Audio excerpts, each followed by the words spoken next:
All right, thanks. Yep, I'm ready as well. Okay. Welcome to the December 10, 2025 full board meeting of Manhattan Community Board 6. My name is Sandy McKee and I am the chair of CD6.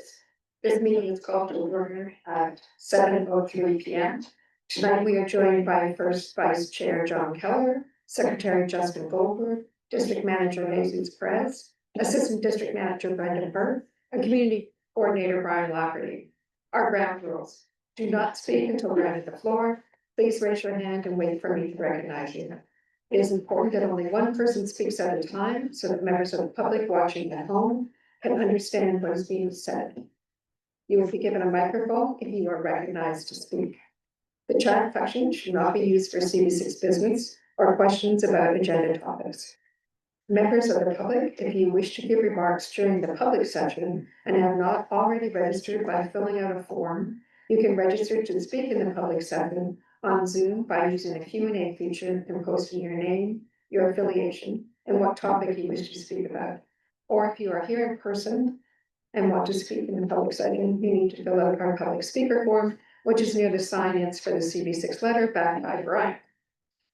This needs to be done by 7:15. The agenda for tonight's meeting was distributed ahead of time by the board office, was posted online, and appears on the screen before you. If there's no objection, we will adopt the agenda as stated. Board members, if you object to adopting the agenda, you may raise your hand. Seeing no objections, the agenda for tonight's meeting is adopted. Justin will now take attendance by roll call.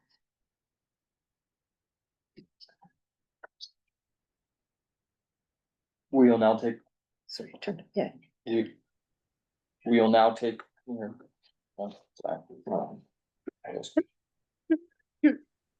will now take attendance by roll call. Board members, when your name is called, please say present. Tanya Arias, Present. Kyle Tide, Present. Neil Barclay, Artie Barrett, Present. L.D. Barroso, Present. Daniel Bernstein, Present. Liz Burr, Jim Sue Jessup, Jim Collins. Here. Beatrice Disman, Present. Ryan Dillingham, Robert Fairham, Barack Friedman, Jason Bromowitz, Absent. Eric Goldberg, Absent. Justin Goldberg, here. Gloria H. Rita April, Absent. Paige Judge, I don't see him. RuPaul Kakan, Absent. John Keller, Kate Kennedy, Katie Manda, Sandra Lutto, Absent. Anton Mulder, Present. Sandy McKee, Present. Alec Militic, Richard Mintz, Absent. Kevin O'Keefe, Absent. Richmond Patel, Absent. Stephen Perez, Will Perry, Omar Kurishi, I don't see him. Marion Brown, Present. Lauren Schreier, Ann Seligman, Sandra Sharon, Absent. Mubin Siddiqui, I don't see her. Buddy Simon, Absent. Mark Thompson, Absent. Gabriel Turso, Absent. Kat Valero, Present. James Vera, Present. Jerry Whiteside, Absent. Sarah Whittington, David Woods, Present. Shiga Dow. Present. With 26 members duly present, we have quorum. We did, huh? Yeah. And there was another meeting this evening. Can I get them? Or can everybody hear me and then I don't need to? Jesus. Our elected officials sent in their reports ahead of time and they are compiled on the CV6 website. The link to the reports was sent out ahead of time and for your convenience can be found in the chat on Zoom or by going to our website's page for full board meetings. I will call on each of the elected officials who RSVP so they can take questions from CV6 members and the public about their submitted reports. Each elected official will be able to field questions. If there are no questions, we will move on to our next elected official. And if there was a time-sensitive matter to report on that didn't make it into their pre-submitted report, they will have 3 minutes to do so. First off, we have Alexander Garcia from District Attorney Bragg's office. Is Alexander with us? I do not see him. Okay, we'll move on to Joanna Sanchez. Might not be here yet. We're moving along. Audrey Tennant from Senator Kruger's office. Yeah, Audrey is here. Audrey, and you're up, please. Hello. Hello, everyone. Good to see you all. I'm substituting for my colleague Wendy this evening, and I know some of you met with Justin on Monday in the Government Affairs meeting where he talked about Liz's legislation on the polluting handouts. As you know, the governor has until December 31st to sign pieces of legislation. We're very happy that 4 of Liz's bills are there, including restrictions on not-for-profit hospices, privacy in healthcare, the 100-foot rule in terms of the gas hookups, and we're hoping that the governor will sign them. Again, she has till December 31st to say yay or nay, and we're all waiting. Liz is also preparing already. She just got back from Albany, preparing for the session. She will once again be chair of the Finance Committee.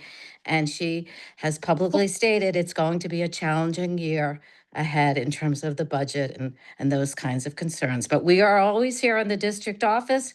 We bump into Brendan quite often, and we're always here to help with any questions or concerns that might come up. Thanks. Have a good holiday season. Peace in the new year. And do we have any questions? Anne Sullivan has a question. Please wait for the microphone. I have actually mostly a thank you because both you and Senator Gonzalez always sent in your reports as of 4 o'clock today. I believe members of this community board are represented by 17 elected officials. Discounting US senators, presidents, and governor, that's 13 representatives. Without citywide representatives, it's still 10. As of 4 p.m. today, we got reports from only 5 of them. I'm sorry, 4 of them. He sent his in at last minute. So again, my thanks to you. Thank you. I actually would love to have a conversation about the bills, the city council bills on housing that were highlighted in our newsletter. But I can reach out to you offline and somebody heard from Keith's office. Yeah, I'm gonna ask you about this. Okay, I know there was concern about and we have heard from people about the Airbnb bill and the city council. We think it's unlikely it's going to get out of the city council. Of course, the city, council member Powers' office can speak better to it. But Liz is feeling okay about the likelihood that the way it currently is with Airbnb, that's how it will stay. And I don't know if that's the bill you were referring to, but we were just talking about that today. That was one of them. The other one actually was 948, which it's like a really short resolution, and I'll just ask and you can prepare to respond to this. It seems to extend an exemption on real estate property taxes, which even having read the resolution, there's no expiration date to this exemption as far as I can tell. So, I am not well qualified to comment on that. I know the property, those come up quite often, so I defer to the city council uh, reps for that one. But I will ask, of course, I'll bring it back to the office in general. Thank you so much. Thanks. Happy holidays, everyone. I'll be listening in. Okay, Great. anything Okay. else? I know, I think that's it. Okay, Thanks for coming. thanks. Next we have Peyton Schultheis, who also put her report on time, I gather. Hi, I'm Peyton Schulteis from Senator DeVos' office, happy to take any questions. Okay. Thank you. Well, I can follow, just, I actually nabbed Peyton at another event to ask about, something from the FDR, which is actually a state issue, and she's gonna follow up for us. But, Yeah, I've reached out to state DOT, waiting on, they responded, confirming receipt, but still waiting on like substantive response about the issue. But I'll keep you posted when it's any more. this is about bits of the FDR falling down. So Oh, yeah. it's important. Thank you.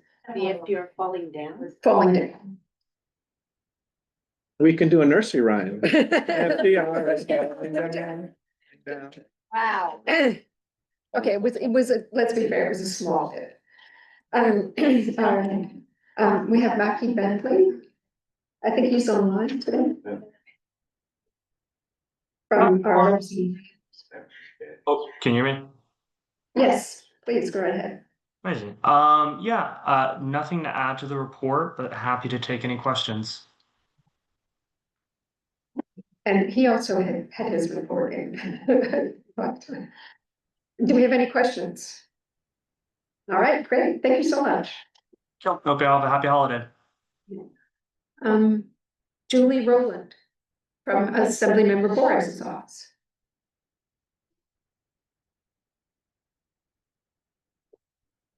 Might not be here yet. Okay. Rocco Rosenberg from Borough President Mark Levine's office, who also had a report in on time.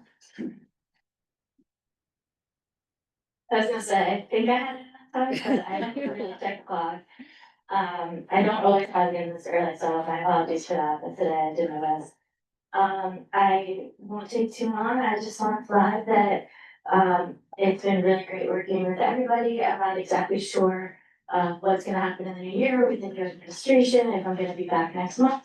But it's been really nice to be here. I wanted to share this here personal last time, if it is last time, but I just forget. And you can look at our report for a little bit of a look back at what we've done over the last 4 years. And I also want to emphasize, we also have heard a lot of your concerns. We know a lot of it's unfinished, including advocating for funding and resources for community boards. And we're aware that the borough president is going to continue to advocate for that in his new role. And we're not gonna forget this office, the needs of the constituents from this office as he moves forward. And we'll also make sure to pass on in our information to the new administration as well, so everybody can hit their ground running. Do we have any questions? Well, Jesus wants to say a few words. Actually, is there any sense on whether the application for community board members will be coming out this year, or will it be in the new administration? I believe it's gonna be coming out this year, because I think they even just sent something to people who had applied last year, telling them it was coming out soon. I think we're gonna do it around the same time as ever, because we don't want the new administration to be behind, but don't quote me on that, I'll double check and get back to you. Great. Well, thank you for all you've done for us. We greatly appreciate it, and good luck in the new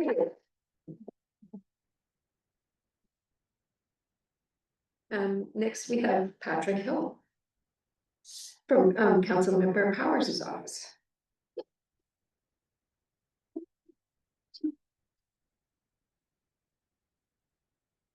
Hey everyone, good evening. Can you hear me? Apologies for the late submission of the report. But- What was that? At least it was in. Firstly, I just want to express Councilmember Tev's apology for not being able to attend this meeting in person tonight himself as he wanted to. He's attending another engagement and is unable to make it, but rest assured he'll still be around for future meetings despite this being the last month of his tenure as council member. Also, since this is our last final full board meeting together, I wanted to express, our sincere thanks to the members of Community Board 6. Your partnership, thoughtful feedback, and dedication to the community you live in have been invaluable to our office throughout the council member's tenure. It's been a privilege to work alongside you and serving the community, and I sincerely want to thank you for everything you guys do. I don't really have much to report on for our office as we'll be wrapping up in the next couple of weeks. I will report on an amazing piece of news we got in relation to a parks project we had funded, the 55th Street Southern Place Park. As many may already know, Councilmember Powers was able to secure 1.5 million to fund the first phase of work at the park, which includes a complete rehab of the current entrance, which isn't up to ADA standards, and brand new lighting. Unfortunately, we were notified by the Parks Department last year that they would be unable to complete the project in 2 separate phases as initially planned.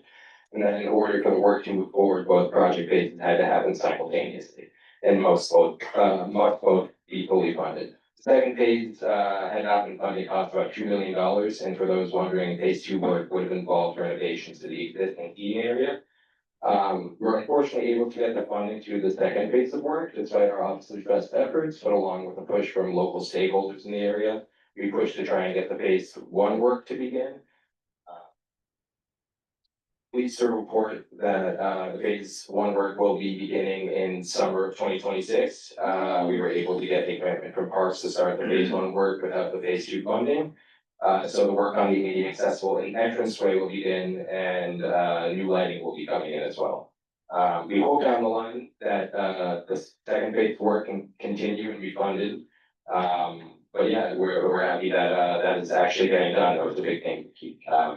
We don't have anything else to report on, but if there's any questions, you definitely had some questions.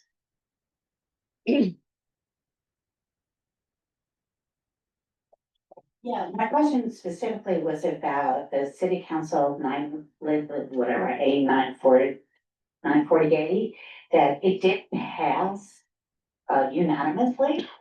But I just found it sort of puzzling because when you look at the resolution, it has an expiration date as a term, but there is no expiration date. And so, again, we can take it offline because I'm sure you don't know about. Yeah, I don't know all of the details. I do know that bills can be laid over, so they can be picked up by. It was not laid over. Okay, It was so direct I pay. can look into it and get one. Yeah, 948. Yeah, okay. Okay. I'll make one again, because there was another bill as well. The other one, has not yet come up for a vote. I am interested, I think it's 1077, about, it's basically about Airbnb, changing Airbnb. And I would be interested to hear, I don't think it's gonna come up for the end of the year. Yeah, and So- I can definitely look into it and find out what the background is on what's happened so far, and then try to find out what might be coming in the future. It might not involve Keith after his tenure, but Right, although it perhaps in a new role. absolutely, for me. Yeah. Is there Thank you. questions? Do we have any other questions? No, great. Well, I mean, it's been a great partnership with Keith. Thank you very much and best of luck in the new year. Thank you. Going with it? Yes, that would, I'll do. Well, no, I'm not sure yet, I'm not sure where I'll be going, but hopefully I'll be able to stay in the community and, continue serving you guys. That was been a wonderful, job of mine to be able to participate in these meetings and get to actively help out with you guys. It's, initiatives that you guys are trying to get done, so really happy to be able to, have the 5 years working with you guys and hopefully more. Yes, That we're was great.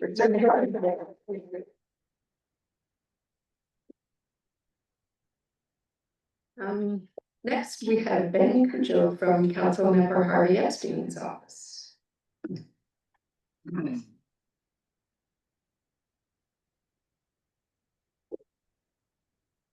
Good evening, everyone. Councilmember Epstein wasn't able to be here tonight. He does send all the best and wants to make sure that if there are any questions to follow, I can pass them along to the right person.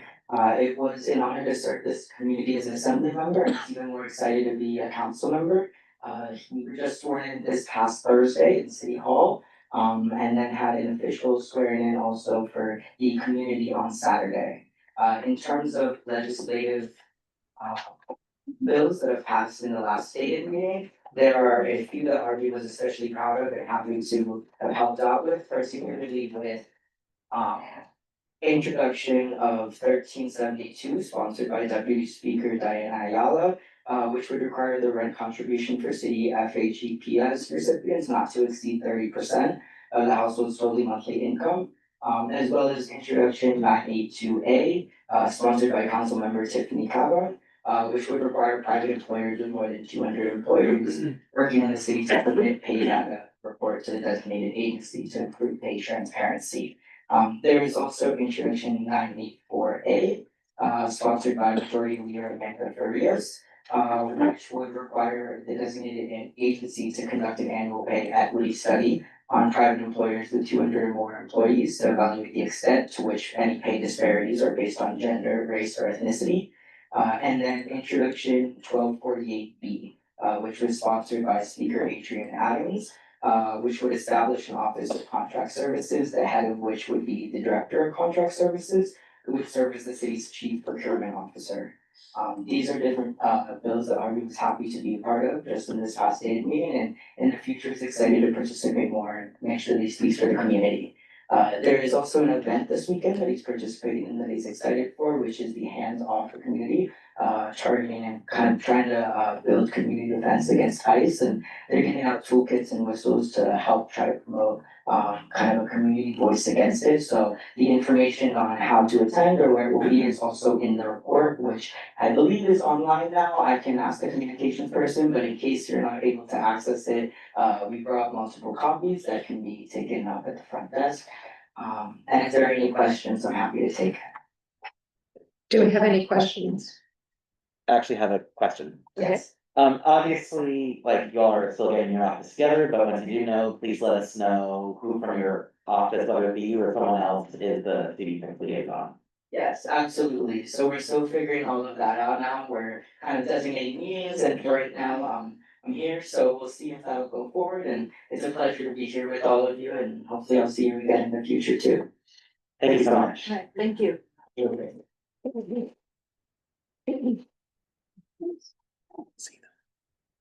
So do we have Alexander Garcia? Or Joanna Sanchez? Or Julie Rowland? I guess not. Okay, we'll, Maybe next year. yeah, we'll keep moving. Has anyone signed up to speak in the public session? They have, we have Milka Floyd, who is a student at CUNY School of Public Health who wishes to speak on proposed New York City Council legislation that would require the Department of Health and Mental Hygiene to conduct a public education outreach campaign on fertility treatment. Is Ms. Empoy here? Okay, guess not.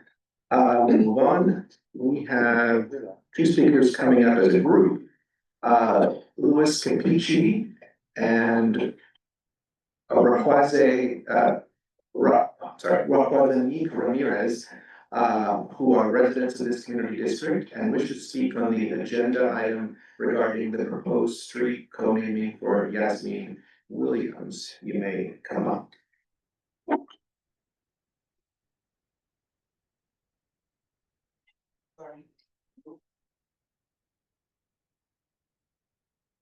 Good evening. You pull up your PowerPoint. You'll each have 3 minutes. Okay. There you go. This way is my home, our home. I lived here from birth until 2021, but it's still the place I instinctively call home, where our mother still resides. It's where we went to daycare, to educare, PS 116 and Epiphany School before crossing town for Catholic school and scholarships. 26th Street and 2nd Avenue was our safe haven, our family's home base, and a place our closest friends also saw as home. A neighborhood where we felt comfortable and happy. July 5th, 2024, the day we learned my niece had been murdered and discarded in the street, is a memory that still burns painfully in my mind. My sweet, beautiful Yazzie, a strong yet gentle Black woman who touched everyone she met and left a lasting mark on her community. Her impact on our community became unmistakable the day her murderer was arrested.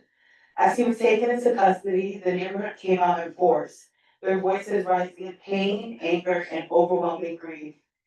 And in that moment, this beautiful neighborhood became a frightening place, a place shrouded by fear, loss, and heartbreak. As an education director, I see the critical need to support our communities and to honor and amplify the voices of those that are rarely heard. Yazzie dedicated her time and her heart to helping others. She volunteered with ACS, supporting juveniles, at the Bowery Mission, where she frequently provided meals to families, and even at the United Nations, where she was recognized on International Volunteer Day for her contributions to peace and sustainable development. Yazzie had a big heart, and her life is a reminder for all of us to live with the same generosity, compassion, and kindness that she embodied. Giving Yazzie the street name will help heal not only our family's pain, but also the pain of our beloved community and city. It will honor her life, her legacy, and the countless lives she touched. Approving the street name will also send a clear message. Acts of despicable violence will never be accepted or tolerated here. We stand together, and her death was not in vain. It has brought much needed attention to public safety, community protection, and how we can create a safer neighborhood for everyone. Thank you. I'm gonna read some quotes from some important people that have said wonderful things about Yazzie. According to the Guardian Angel Safety Patrol News Forum, quoted from Facebook from one of the Guardian Angels. After patrolling Union Square, Info and I went to pay our respects to Yasmin Williams, brutally murdered and dumped on the street. Info was kind enough to buy 2 candles in her memory. May her light shine forever. From the Office of the Public Advocate, Jumani D. Williams. The brutal murder of Yasmin Williams has horrified her community and all of us in the city. The tragic end of her life was so far removed from the vibrancy and joy with which she lived. Her family and friends will continue to celebrate her life as they demand justice for Yazzie. Deputy Mayor Maria Torres Springer told reporters that Yasmin was set to start a job this week with the City Department of Housing Preservation and Development. It hits home. Torres Springer said, while she was not yet been a public servant, I think the entire city feels for her. Mayor Eric Adams said, Williams was due to start a job with the City Department of Housing Preservation and Development this week and become a public servant. A joint statement from Senator Christine Gonzalez, Assemblymember Harvey Epstein, now council member, and Councilmember Carlina Rivera regarding the tragic death of Yasmin Williams at Strauss Houses. We are devastated by the heartbreaking death of Yasmin Williams, and we share in the grief and outrage many in our community are feeling at this moment. Our hearts go out to Yasmin's family, particularly her mother, Nicole Williams, who has shown immense strength during this unimaginably difficult time. Yasmin was a bright and accomplished individual, a graduate of Buffalo State University with a degree in criminal justice, and she had just begun a promising career with the New York City Housing Authority. The loss of someone so deeply committed to the well-being of her neighbors is immeasurable. The tragedy was left a void in the hearts of all those who knew and loved her. We understand the community's frustration and the desire for justice. Members of the Strauss Houses community have noticed their concerns and requested more security cameras to enhance safety. We will do everything in our power to improve safety and security in Strauss Houses, and we will continue to work tirelessly to ensure that all residents feel safe in their homes. We are deeply grateful for the committee, for your consideration, and for hearing our voices. Thank you for your time.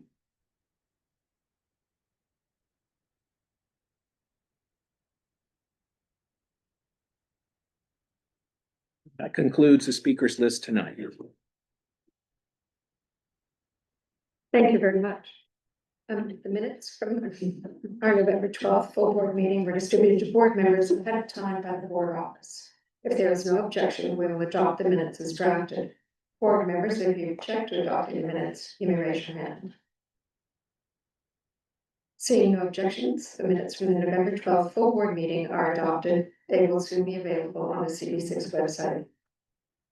Chair's report. I want to thank you for the support and confidence in me to serve as chair of the board for another year. We have to start looking for the next chair, though. That's in 2027. We've revised our reimagining the waterfront report on the CD6 website, and we will continue to advance our advocate for change on the waterfront. So we're gradually trying to go out to our community. We had a brief discussion about this earlier, but we're hoping to have lots of support for reimagining the FDR, which is falling down. We are working on developing. We are working on developing our budget requests, and you'll see that in each of your committees, there's a new strategy that we're trying to develop to make sure that our budget requests are really requests from the whole community and that each committee has a strong voice in developing. We're also working on developing handbooks for each of our committees that will help committees understand the mission of that committee and the resources available.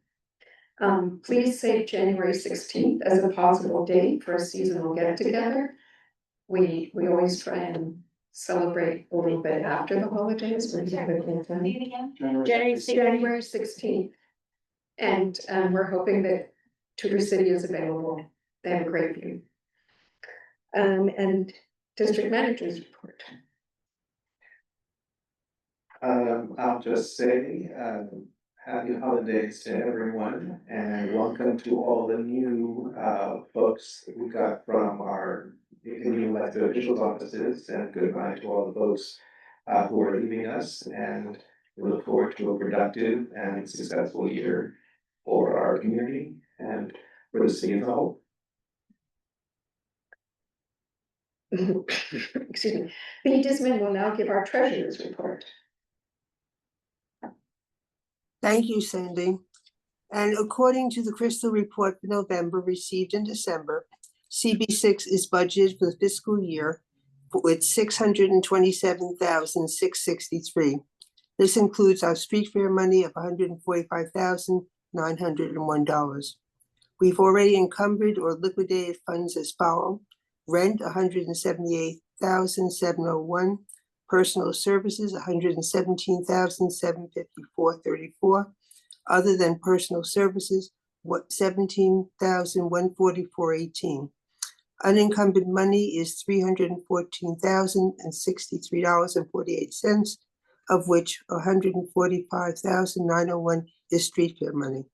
We're projecting this fiscal year to be very tight, with many excess funds under $1,000. And I also want to say to everyone that this is my last report as treasurer, assistant treasurer. I've done that for decades. It was really a pleasure to bring and do training with Jesus of the new treasurer and assistant treasurer. And I know that we're going to start another dynasty over the years. So thank you for the opportunity for almost 2 decades.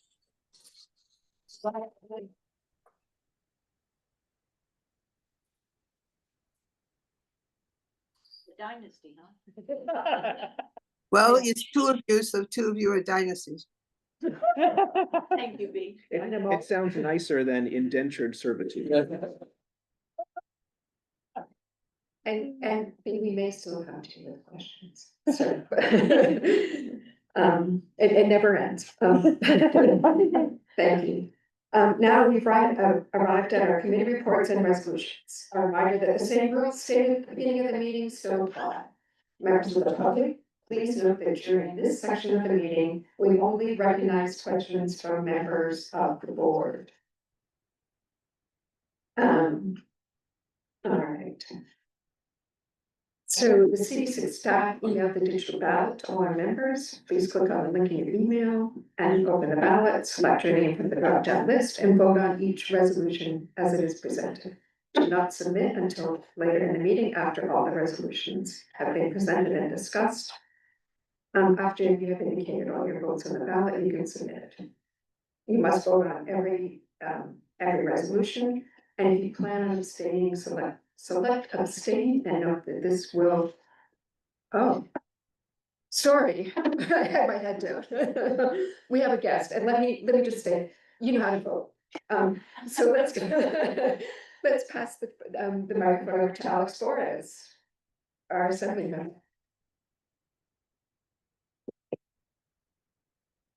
Didn't be so abrupt with that, but I appreciate it. Hi, everyone. It's great to see you again, and Assemblymember Alex Flores.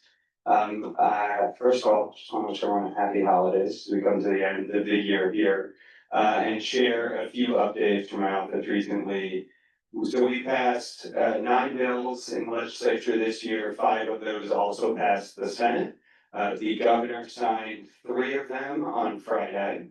So those are now law. 1 shifts the dates for petitioning in this coming year. Every year as religious holidays move around, sometimes it conflicts with our normal democratic holidays. And next year, like in 2023, the petition to get on the ballot was going to conflict with Passover.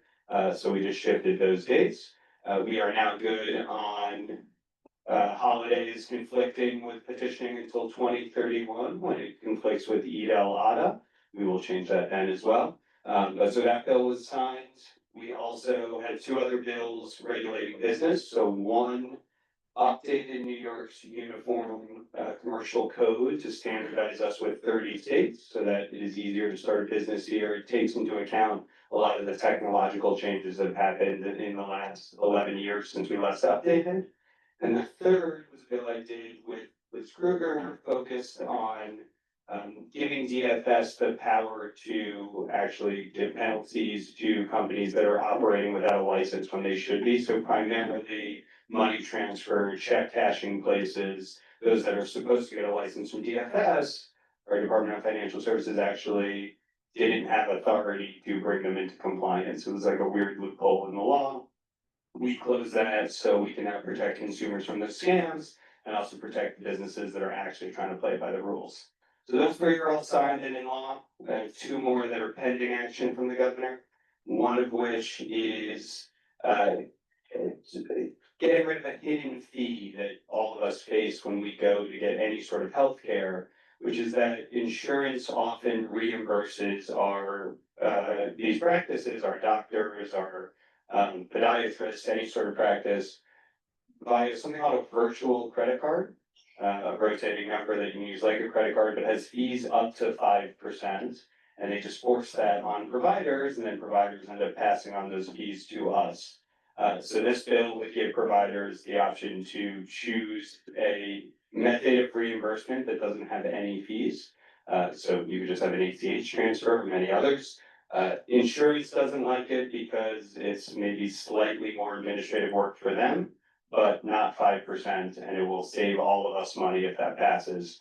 The governor's proposed some amendments to that bill that I think would weaken it. I think we're gonna get to a good place, but we don't have a final sign off on, so we'll see where that ends up in the next 8 days that she has. And then the last bill pending is the RAISE Act, which regulates advanced uses of AI and requires companies to have a safety standard. While I think we're gonna get to a good place on virtual credit card bill, I'm actually pretty worried about the RAISE Act. There has been a lot of spending from very extreme groups in AI to try to convince every single elected official to not regulate it at all. And not to talk too much on the other side of things, but today, a super PAC that has committed $10 million to defeating me launched their first ad against me, and it was all focused on this bill. So I don't know where we're gonna end up with the governor. I don't know if we're gonna get to a place where that gets signed and we have protections in New York, but I am working my darndest to make sure that that happens. So that's the quick legislative update. We will, of course, update when there's action on those 2 bills. And in fact, we'll have a broader conversation about everything that we accomplished and everything that we are hoping to accomplish in the coming year at my State of the District event. So once a year, I give an update after the State of the Union and the State of the States, talk about what we want to do in the 73rd district, and that will be, I'm just double checking out the date, January 22nd, at the CUNY Graduate Center, from 6:30 to 7:30. So that's Fifth Avenue and 34th Street. I've hosted, I think I hosted my first town hall there 2 years ago, and we hope to see you all there. You can RSVP, obviously tickets are free and all that, but it just helps us track who's coming and make sure we have enough seats. You can RSVP at it.ly/Boris26. And lastly, we are starting a new initiative to be more formal about how we recognize people in the community that go out of their way and help out and volunteer and otherwise are community champions. I think many of you would qualify, you're here at a community board meeting, but think about the people in the community that really enrich it. And if there's someone that you think we should recognize, I would encourage you to nominate them. The link for that is it.ly/BorisCC for community champion. And we're gonna be rolling out some of those proclamations and citations in the new year. And with that, I thank you all for your time and attention. It's such a quick changeover when I walked in. And if I don't belabor the meeting too long, happy to answer any questions that people have. Annie has a question for you, and Brian has a microphone. Hi, thank you for being here. Thanks for having me. Well, it looks like AI is gonna be a problem for everybody. And I know that Christine Gonzalez has two pieces of legislation that were presented to us. One is the S6394A and the other one the SA540 ACDCF. So I'm just wondering, are you familiar with it? Well, one of them is the Loading Act, and I don't know what the other one is, the ACDC Act. They're trying to put legislation to regulate the establishment of the AI centers in New York City. Oh, that you proposed. That you not- Oh, okay, yeah, I was like, whew. I don't remember voting on that one. Okay, cool. I look forward to reading that bill then. Yes. No, AI is going to impact everything that we do. And it's not all bad. It'll present opportunities, but it is very powerful and moving very quickly, and government has a role in being our voice in how this develops. And you know, where we end up putting data centers and the impact on our energy bills and our climate and massive and water, and thinking about the chatbots and their impact on our kids, and thinking about the impact on our workforce, and thinking about the impact on democracy through deepfakes. There's a lot to do in AI. Senator Gonzalez has been a wonderful partner and champion on this issue. We're really lucky to have her sharing the relevant committee in the Senate. I've worked with her on a number of things. I imagine we'll be working on a lot more this year too. Thank you. Thank you. Marty has a question for you. How's your baby and do you get any sleep? It's great. No sleep. Our pediatrician, who I otherwise love and I'm very happy to recommend, is of the opinion that you can't sleep train until 4 months. That is not a common opinion, but it's ours. So Charlie turns 4 months, 6 days from now. I'm counting down. Give up. Give up. I'm telling you, give up. Not worth it. Pick your fights. Daniel has a question. Hi, Marty.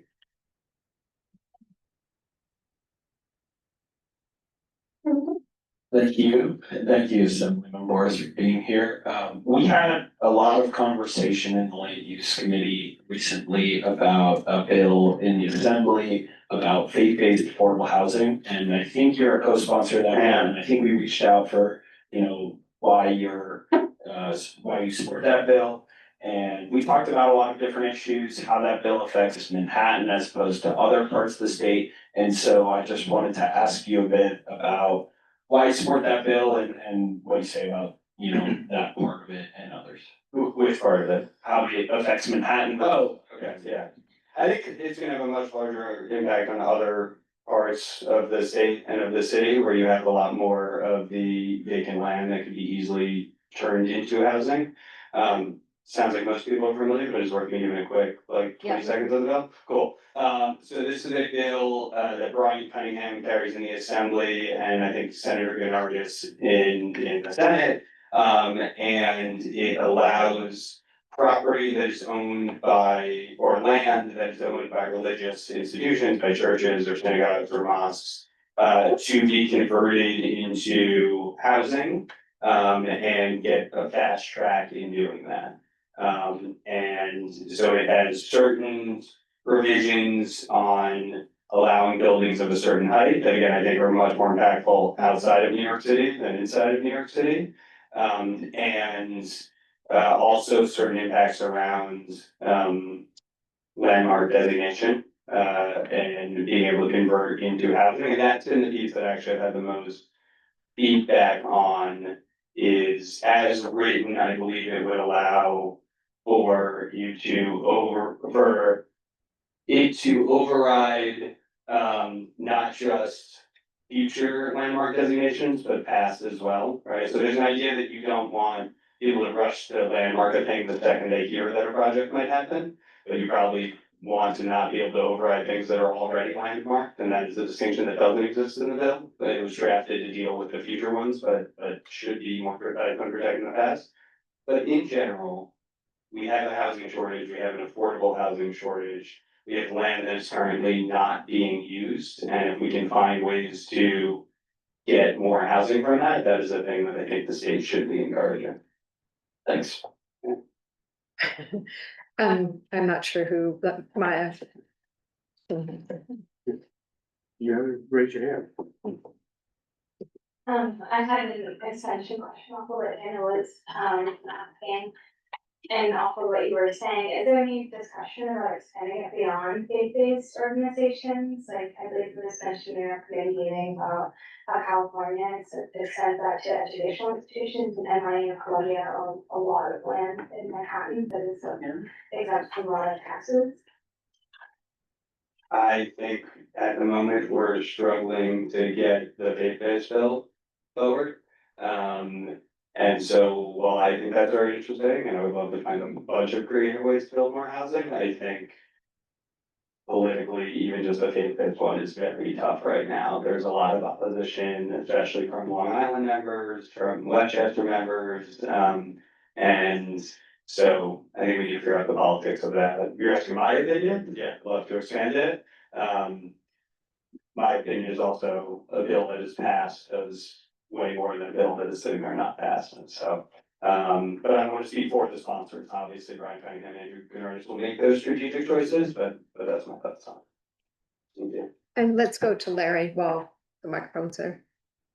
There is an 800-foot rule. This. Dramatic impact of the block of buildings in Manhattan, and it's possible that at least for us and on the committee was a real problem. And so we wanted to bring that to your attention.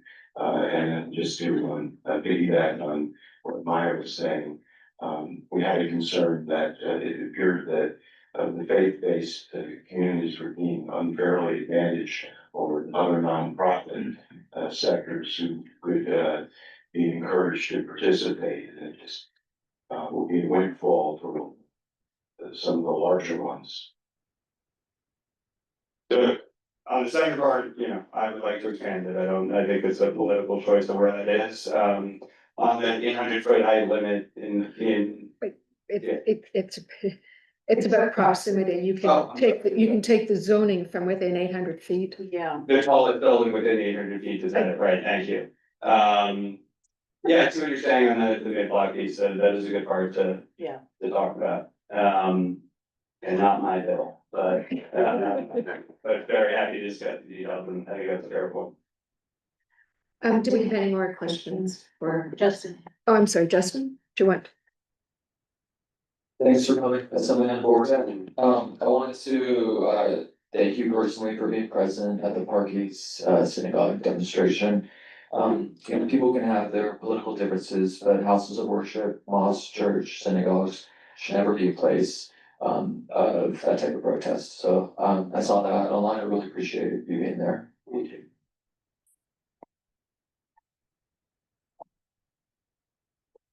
Do we have oh, I'm sorry.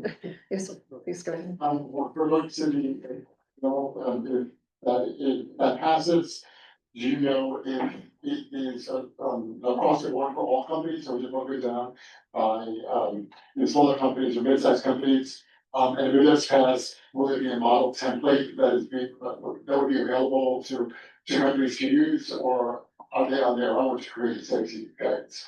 It's a great question. It's limited to companies that have spent $100 million or more training models that are 10 to the 26 flops. And so by my estimation, to turn that into human language, there's 5 companies that it applies to right now: Google, Meta, Anthropic, OpenAI, and xAI. Probably by next year, Amazon, DeepSeek, maybe Mistral get in there. But like Microsoft hasn't trained that level, like, so it is a single digit number of companies that this ends up applying to. As written, we'll see when changes with the governor, might even be fewer. So that's there, and we don't provide them with a template, but all of them have safety plans already that they can build off of. Thank you.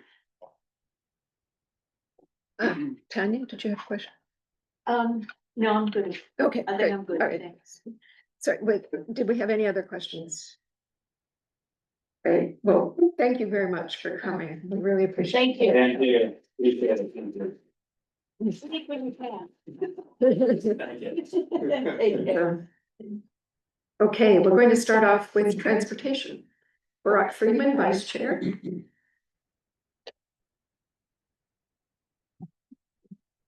Everybody, happy holidays. A few resolutions here. The first one is a pedestrian plaza on 33rd and 2nd. It's the southeast corner. And it's designated as a pedestrian plaza, and we met with the Kips Bay Tower Residential Management, and they were very supportive of it. And there's some boulders protecting it, but it's just not giving enough protection, and some drivers are using it to cut through, so we want that to be exclusively for pedestrian space as it's designated. Questions? Right, if there's an objection, we'll now vote on the resolution. Oh, I'm sorry. So what exactly is that? Is that the plaza that where the movie theater is, or where is that? It's north of the movie theater. It's the 33rd and 2nd, the southeast corner. There's a pedestrian plaza there with some boulders there. And we want to activate the space. It's painted differently. It's painted like a tan area. So you. I see in the draft resolution that you have a sentence about the climate control system will be turned off, and could you please provide more details about this? That's the third resolution. Oh, okay. So it is also at that space and about 32. Sorry, I don't want to, when we get, can we hold off on that, because that's a totally separate Okay. thing. Sorry. I thought I looked at the wrong one. No, that's totally fine. Any other questions? All right, then please, if there's no objection, we'll go to the resolution. Please mark your digital ballot. Okay. All right, so the second one is the street naming, 26th and 2nd for Yasmin Williams, and this is an opportunity for the board to honor her. You heard that she was 31 years old and she was murdered. She was stuck in a sleeping bag and put in the trash, and that's where she was found. And this board has an opportunity to say, her life mattered. She meant something. Just to tell you a little bit about her, hope it's not too repetitive from what the people who knew her said, but she was a homeless advocate. She volunteered at Bowery Mission, New York Children's Services. She had a degree in criminal justice. And right before she started her career, she was murdered in the prime of her life. I love this about her, she loves city life. She had a beautiful singing voice, she's described as. You heard a little bit about this, but this was in the New York Times, that when they took the guy into custody, the community just went into a rage, crying for justice for her. They described at least 50 people, and I did see on the New York Times a picture, and they were just really crying out for justice. So I urge you to vote for this. I think the board should recognize her and that her life mattered, and this is an opportunity to honor her. Thank you. Marty? I didn't see a whereas indicating the resolution that the CB6 passed several years ago insofar as street naming. What was that? What was the question? Sorry.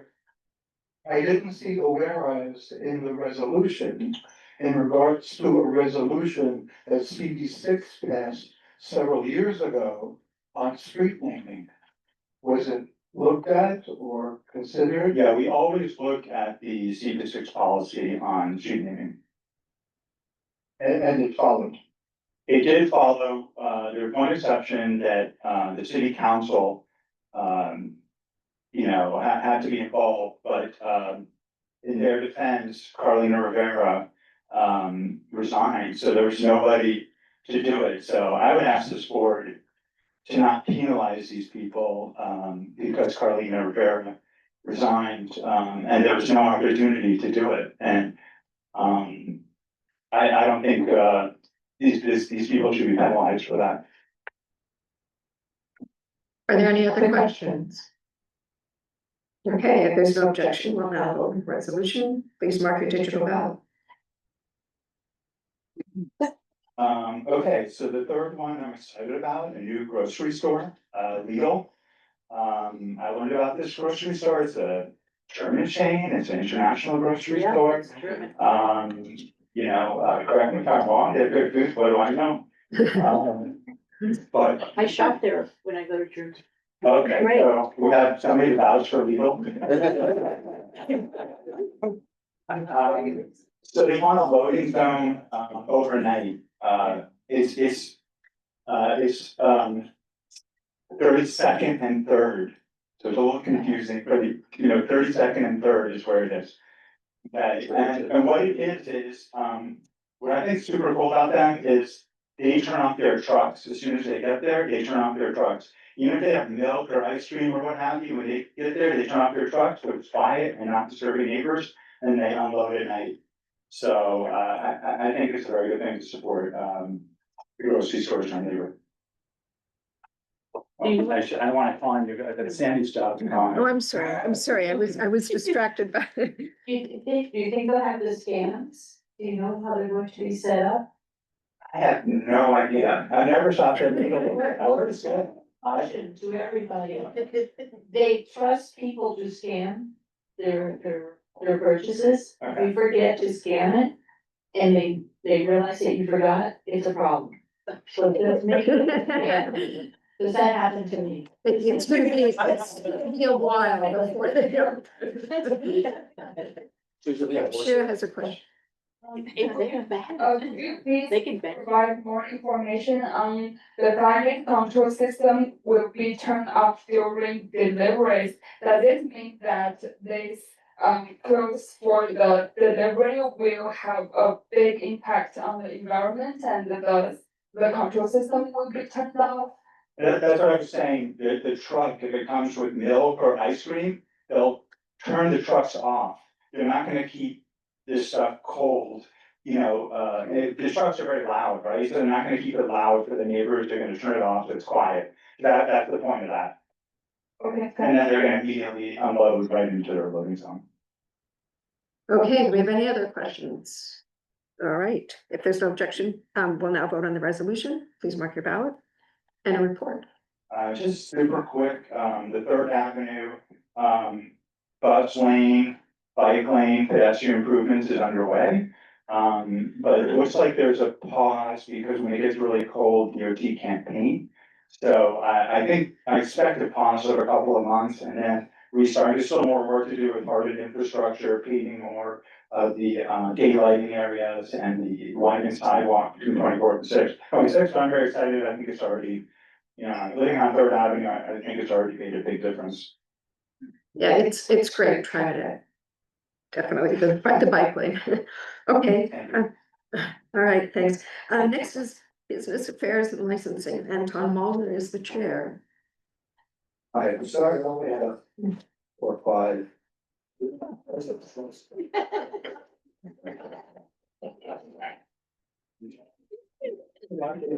one, resolution of objection.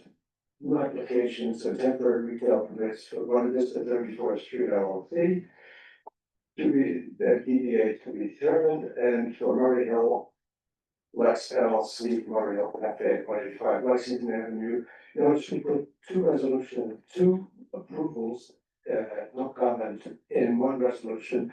We're trying to be a little bit more efficient in review of very straightforward liquor license applications, and rather write 2 resolutions for 2 liquor applications. We put both in 1 resolution. There was no issue on either one, and in order to speed this up, committee had no comments. Any questions? All right, let's vote on the resolution, please. Second resolution of no objection for corporate change and remove an on-premises liquor license for Flagship SB. This is a Saravana Mohammed at 8183 Lexington Avenue. This basically was a change in ownership. The owner died, his daughter's taking over. Number of issues there, and we approved it unanimously. This was the oil in the tree. In the tree, okay. Sorry, it's oil in the tree pit in this one, as I recall. I didn't see that. All right, so you check the tree pits. It's good, all right, that's good. If there's no objection, we'll vote now on the resolution. All right. Resolution recommending approval for sidewalk cafe license for ENR US Ventures LLC, doing business as Hummus Kitchen at 444 Third Avenue. The committee reviewed the application, and there were no real issues. They did all the normal regulations that were required from DOT. So we did approval unanimously, no issues. Okay, great, please vote on the resolution. And do you have a report, Anton? The only thing I want to report on is I see that Flintstone has opened up. Yeah, Unfortunately, and it's opening, it's already violating the rules of the Office of Cabinet Management. The office is following up on certain possibilities to object to their opening. I can't talk about it right now, but we'll see how it goes. Yes, Brian. Just a quick question, what's the violation? Basically, you should have frosted glass. You cannot see the product from the street. They don't have frosted glass. That's just one.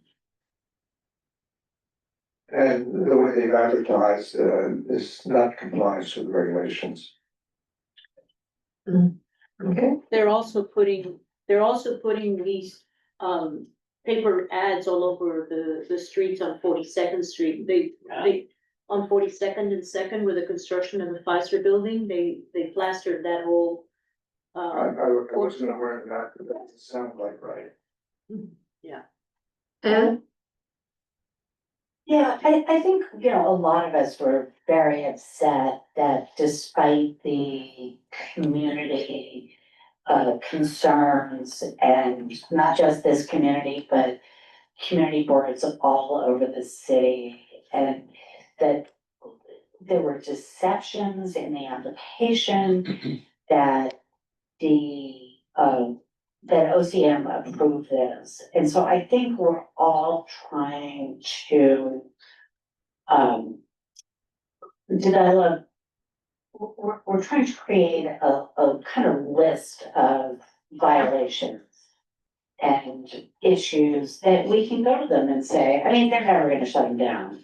But if you see violations like flyering where it's inappropriate, if you could pass, I'm sorry, you know, our wonderful folks from the board office, but if you can take, if you can forward those complaints to the board office the same way you would with non-compliance with SLA regulations, I think that will be valuable. It's just kind of building our voice. So I request that you do that. Sorry, guys. It's okay, Over your part. no, some months ago, there's another location that Flintstone opened up, and it was completely contrary to the regulations in terms of advertising, non-frosted windows and the like. Tony, sorry. Are you aware that, Governor Hochul asked for the resignation of the head of DOCN? Yes, Oh. yeah. And deputy. FYI. Thank you. Yes. Yes, it's a complex issue. But The last thing is that we continue to try to streamline the approval process. We feel probably starting in January, see a whole load of DOT applications for sidewalk and roadway cafes for the coming season. We'll see how it goes. okay, great. Next up, we have Health and Environment, Gloria H, Vice Chair, is going to read the extension. Yeah, right. The first resolution is supporting the New York State Assembly bill prohibiting the sale of kratom to individuals under the age of 21. And we talked a lot about that last time and how it can be addictive. There's no legalities around it at the moment. This is one of the kind of lowest hanging bills. There's another additional 7 or 8 bills on this product. It is actually at the governor's desk as of the 8th. But we still feel it's important that we support this and get it approved. We don't know what she'll do or not do, so I'm hoping you'll approve it. Do we have any questions? Okay, I'm sorry, Annie? A question that's relevant, for this bill, and also the, youth and education, one of the youth and education, reso, which is, I feel like if we're asking, if our ask is for the governor to sign legislation, there is both the Senate and an Assembly bill, like otherwise it wouldn't get to our desk. And so I feel like our resos should include both of those. And in all 3 of these resos, it's like the medical aid in dying does include both of those, and youth and education one does mention the Assembly bill kind of at the end. But it would be great if it was just like a little more comprehensive, so I guess that's a friendly amendment, right? Is that a thing? Absolutely right. Yeah. We do have the numbers for both bills, so that can be added. We can just add those. Yeah, and then that can be sent to the board office, but with those amendments, do we have any questions? So we can go ahead and vote on this, resolution.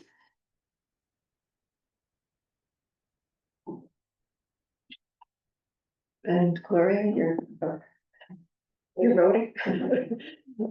Okay, so the next one is a resolution in support, excuse me, of the New York State Senate bill around the Medical Aid in Dying Act. I hope that you read the resolution because I've had very detailed information about the safeguards related to this. But this is about someone who is terminally ill, has less than 6 months to live, can actually make the decision for themselves that have been diagnosed by 2 physicians. I know could be some concern about, abuse, but so much is in place to protect from such abuse, although, anything could happen. Any questions? No questions? All right, let's go ahead and please vote on the resolution and mark it in show ballot. And Gloria, do you have a report? I'm gonna waive that, thank you. Okay. Next we have Parks, Landmarks and Cultural Affairs, and is Neil? Oh, Sarah Rankin, Vice Chair. Anyway, greetings to all of you from Neil and me, and wishes for a happy, restful holiday. The first resolution and only resolution from our committee meeting earlier in December is for the approval or no objection for the creation of a master plan for the windows at 45 Tudor City, which is a landmark building. The architect made a presentation to us, and the reason for this is that, first of all, it will give a plan that is uniform to the building, so that when the shareholders decide that they would like to change the windows, there's a plan for them to follow. This plan would make sure to uphold the historic integrity of the windows. And you can imagine that Tudor City being pretty old, started in the late 20s and into the 30s. Some of the original windows are not very efficient and they cause leaks. The rust and the frames. And in any case, this would increase the, energy efficiency of the windows and of the units of the air. So we're encouraging you to vote yes in this. This is rather timely, as the architects would like to give this report to Landmarks in January.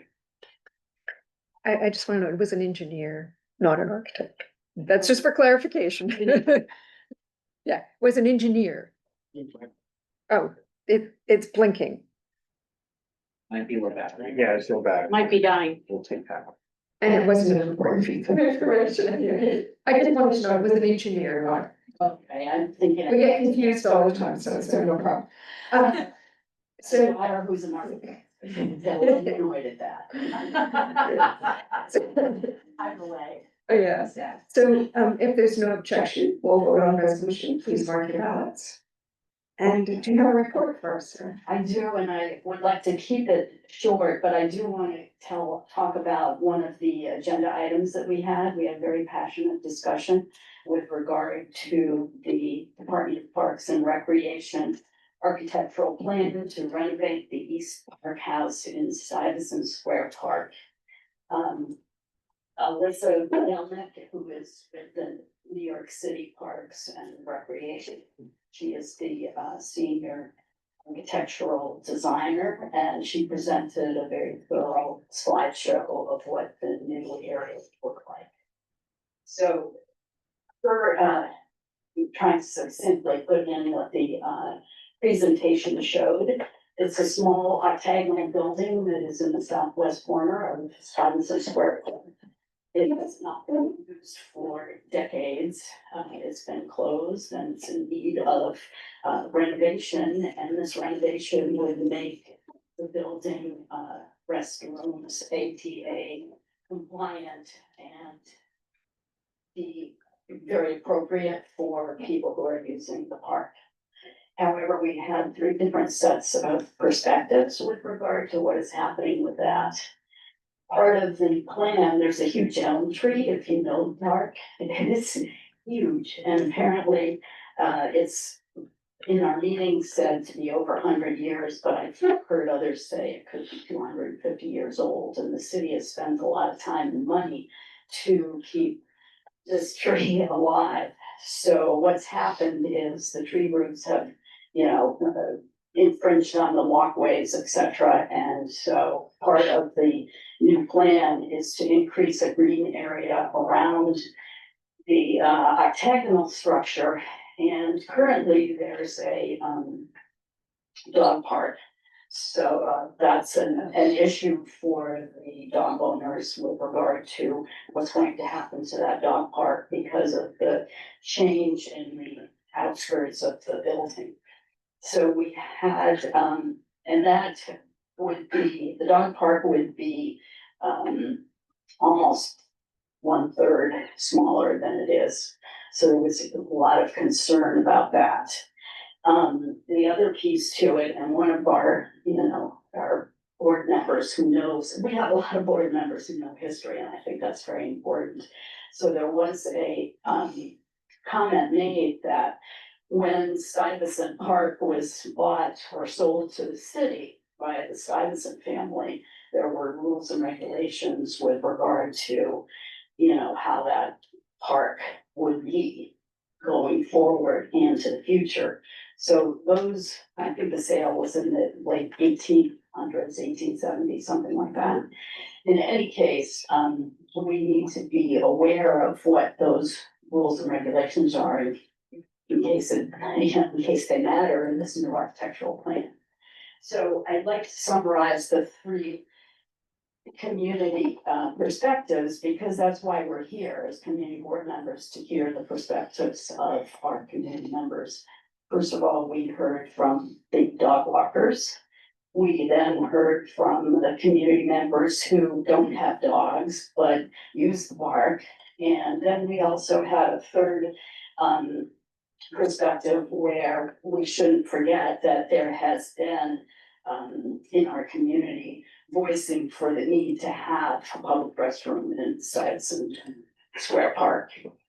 So anyway, we heard a lot of concerns from the dog walkers with regard to the smaller place, the smaller dog park that would happen at the end of the project. Where is the dog park going to go during the project? And how would the area be maintained and so on. There was also community non-dog walkers who just go and enjoy the park. And some of the issues with those folks were just to have a secure place to go. And how would security be with regard to having lights, cameras, and pet officers coming in. Also the impact of the closing of the hospitals north of the park, and those buildings will probably be turned into residential buildings, and so there was concern of, making sure there's enough park space for the new people coming in as well as the people who are there.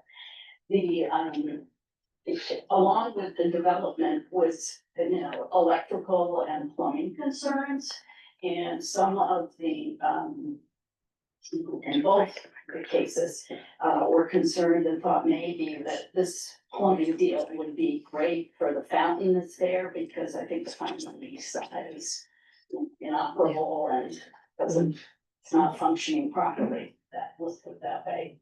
And Sarah, I think the outcome was that they're coming back again to the committee. Yes. And certainly I recommend that everybody watch the video. This was a very robust discussion, and It was, and I'd like to make sure that we, and I hope that the committee members that were with us that evening, that we were able to hear from different perspectives. And I know that we had close to 90 guests at the meeting, most on Zoom, but we did have some people in person. And I know that, with the Zoom, if you have a question, it's very difficult to, be heard when, you've got a long meeting. And so I'd like to say that I think our chair did a good job of reading the questions and making sure to get to everybody's concern. The last small concern, but I think it's a big one, is regard to the storage of the tools for the volunteers who, provide the horticultural, activity for the park. and this is like our Parks Department's gonna go back and take a look at this, and so stay tuned for the next next meeting. I would say, as Sandra said, go ahead and check out, you know, the presentations and also the video because it was very helpful. Larry has a question for you. I think the park was gifted in 1840. Was it 1840? 1836. And gifted, note the word gifted. We do have a copy, not the original, we have a transcript. We have a transcript of the deed if the Parks Department, if the Parks Committee wants to peruse it to see if it has any implications for the things that you're considering now. Right. So just reach out to the office. Okay. I think there's a lot of history in there that I don't know about, but to know that it's 1836, that's. A little bit of board history. At some point in the past, a discussion of the use of the octagonal building in a way that Dag Hammarskjöld's pavilion is being used to support activation through cafe. And the board didn't approve that use back then, but if the neighborhood is going to become more residential, this may be a time to look at that as a possible activity that the residents would enjoy. Good, okay, thank you very much. Oh, Marty? We didn't disapprove it. We kept it open, waiting for if any of the possible restaurateurs wanted to do it. And it was way too much money and they didn't want to do it. But now they may have. Okay, all right, next month more on the, on Stuyvesant Square Park. Next up, we have youth and education, Katie London, chair.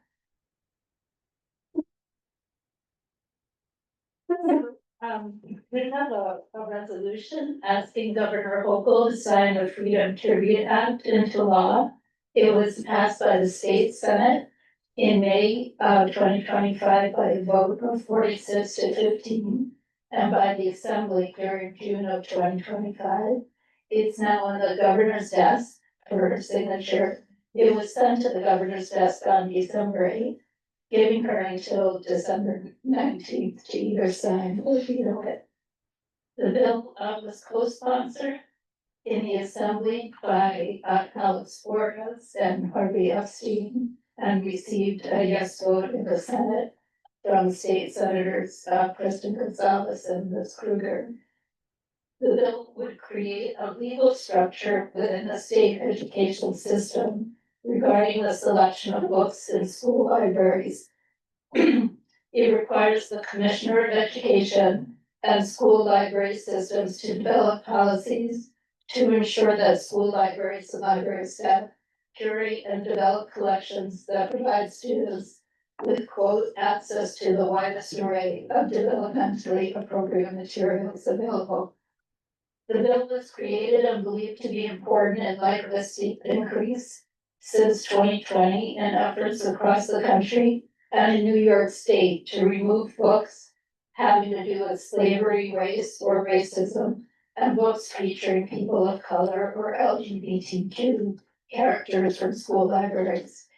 Data from the New York Civil Liberties Union and PEN, a writers organization, indicate that during 2020 through 2022 in New York's Hudson Valley School District, there were more than 200 complaints filed against books.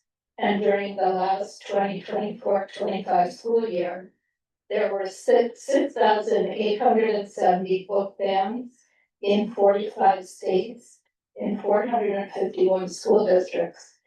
There's also concern that school administrators are self-censoring out of political concern and fear of controversy. There's no formal legislative or regulatory policy in New York State, and I think New York State that requires that public school libraries contain a wide range of developmentally appropriate literature for children. Are there any questions about the resolution? All right, seeing no questions, would you please vote? Mark your digital ballot and you may now submit your ballot. Do you have a report, Katie?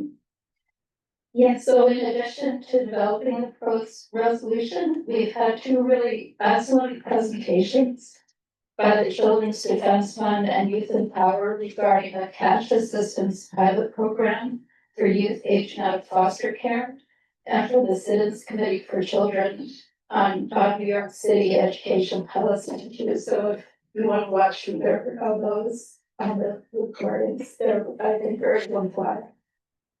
Great, thank you. Okay, next we have Land Use and Waterfront, Maya Donahue, Vice Chair. Is going to get the report. Yeah. In no particular order, we are beginning to review target buildings with 3 client sites, particularly when it comes to POPs. I think this is something that we've been talking about for a while, taking around, but it's especially time for us to see how our committee can help with the compliance for POPs in our community district. We're also working with our state elected officials to get refurbishment work done for the Patrick Brown Walk. We talked about this analogous to a lot of other projects that are currently happening, but it is in a very minor organization of what department actually owns the maintenance of this walk, but we are working through that. The committee is also working to create a tracking mechanism for waterfront projects to keep all project managers across all the different departments, state and city, accountable for the continual progress of our continuous waterfront vision. And we recently discussed the faith-based housing bill, as we discussed with Assemblyman Forrest earlier this evening. And we will begin to generate a more proactive conversation for robust but germane affordable housing specific to our district and Manhattan more generally. So I really recommend that people in the community board and the public come and join our meetings. We'll have a lot of discussions, and a lot of opinions are welcome.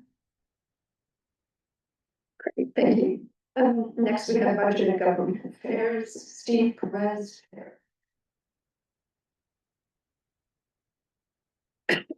Hello, everyone. Just wanted to report that at our meeting on Monday, we had a very informative presentation and Q&A with Justin Flagg from Senator Krueger's office and Evan Silver from Senator Gonzalez's office regarding 3 bills in the Senate.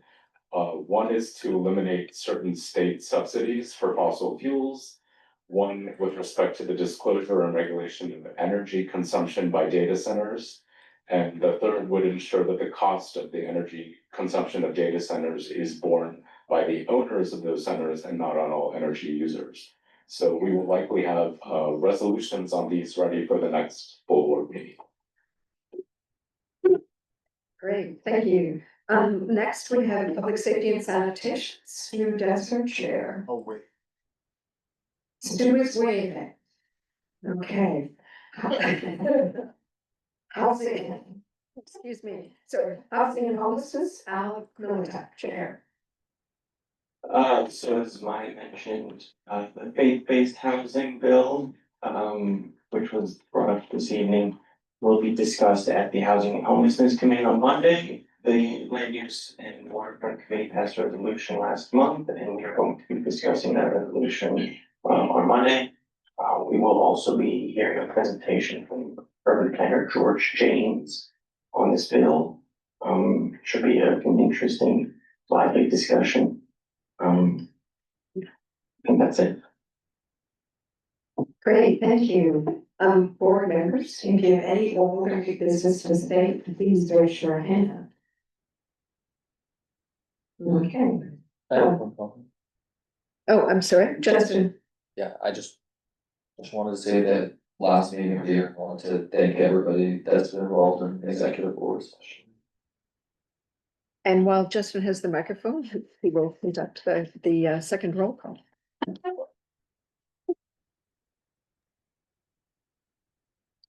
Members, I'm now calling you for the second roll call.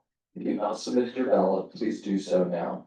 If you are unable to use the digital ballot, CB6 staff will ask you for your vote on each of tonight's resolutions. Tanya Arias. Present. Kyle Tide. Present. Neil Barclay. Absent. Marty Meredith. Present. Alfie Caruso, Present. Daniel Bernstein, Present. Liz Berg, Chip Collins, Here. Stuart Dexter, Beatrice Disman, Present.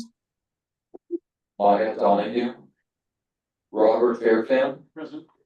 Barack Friedman, Present. Jason Rollins, Absent.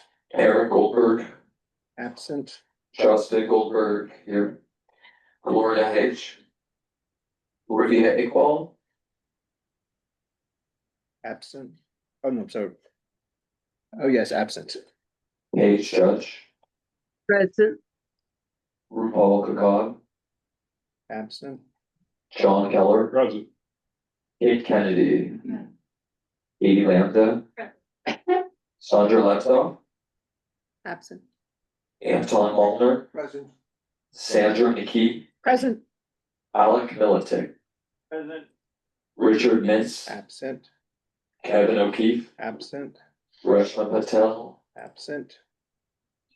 Stephen Perez, Will Perry, Omar Qureshi, I don't see here. Miriam Rao, Present. Lawrence Shire, Present. Anne Seligman, Sandra Sherrod, Absent.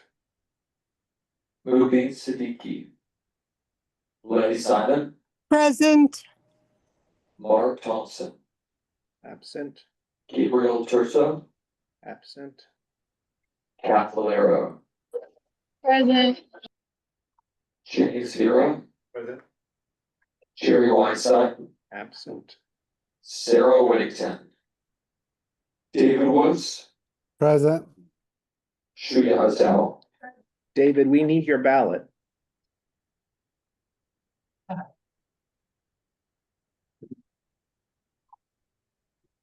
David, there it is. Okay. Sorry Now about we- that. Thanks. Got it, thanks. Okay, and now we have someone else who has voted twice. Oh. Let us. Vote as often as you can. Double the joy. Did I vote twice? No. Okay, now I think, David, it looks like you voted as yourself and Sarah Whittington.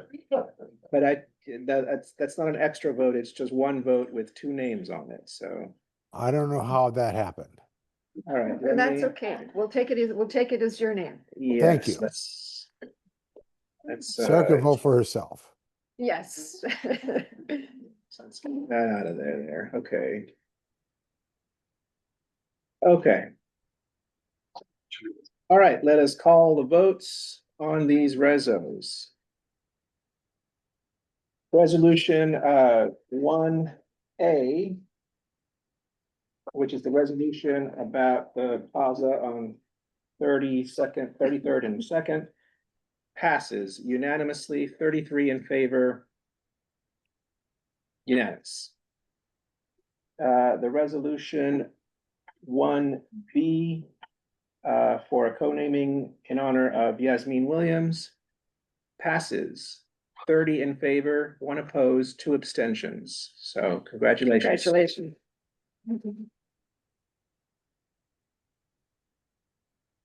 Resolution 1C for Lidl passes 31 in favor, 1 opposed, 1 abstention.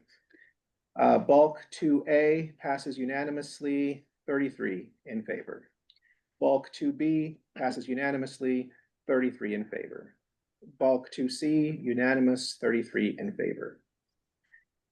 Health 3A, which is the one about Kratom, passes 32 in favor, 1 abstention.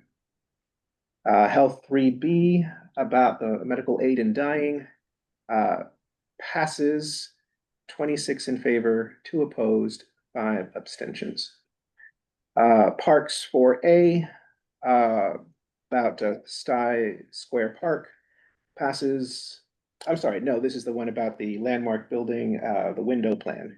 Passes 32 in favor, 1 not entitled. Youth and Education, 5A, about the Freedom to Read Act, passes 31 in favor, 2 opposed. And that concludes the votes. Everything passes. Back to you, Sandy. So thank you, everyone, for a great year. Happy holidays. Stay safe and warm and enjoy. Happy And- holidays, everybody. Yes, say no further business. The Happy meeting- holidays. Bye. Yes. 38. Oh, yeah.